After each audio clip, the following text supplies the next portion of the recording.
ভারতীয় সিনেমার জনপ্রিয় অভিনেতা বিক্রান্ত ম্যাসি অভিনয় থেকে অবসর নেওয়ার ঘোষণা দিয়েছেন। ইনস্টাগ্রাম পোস্টে তিনি নিশ্চিত করেছেন যে 2025 সালের পর আর কোনো সিনেমায় তাকে দেখা যাবে না। ইন্ডিয়ান এক্সপ্রেস থেকে জানা যায়, ইনস্টাগ্রামে দেয়া একটি নোটে বিক্রান্ত লিখেছেন, গত কয়েক বছর অসাধারণ ছিল। আপনাদের অটুট ভালোবাসা এবং সমর্থনের জন্য ধন্যবাদ। তবে এখন সময় হয়েছে সবকিছু নতুন করে ভাবার এবং ঘরে ফেরার। একজন স্বামী, বাবা এবং পুত্র হিসেবে এবং একজন অভিনেতা হিসেবে তিনি আরও লিখেছেন, 2025 সালে আমরা শেষবারের মতো একে অপরের সঙ্গে দেখা করব। শেষ দুটি সিনেমা এবং বহু বছরের স্মৃতি নিয়ে আপনাদের থেকে বিদায় নেব। আবারও ধন্যবাদ সবকিছুর জন্য। চিরকাল কৃতজ্ঞ।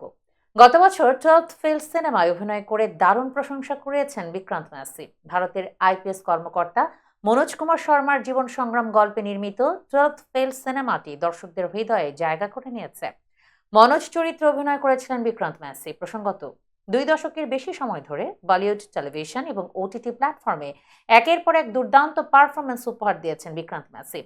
2009 সালে বালিকাবধূ সিরিজ দিয়ে পরিচিতি পান বিক্রান্ত। 12th ফেল ছাড়াও হাসিনা দিলরুবা, সাবরমতি রিপোর্ট এবং সেক্টর 36 এর মতো সিনেমাগুলোয় তার অভিনয় সমালোচকদের পাশাপাশি দর্শকদেরও মুগ্ধ করেছে। সর্বশেষ সাবরমতি রিপোর্টে তাকে দেখা গেছে।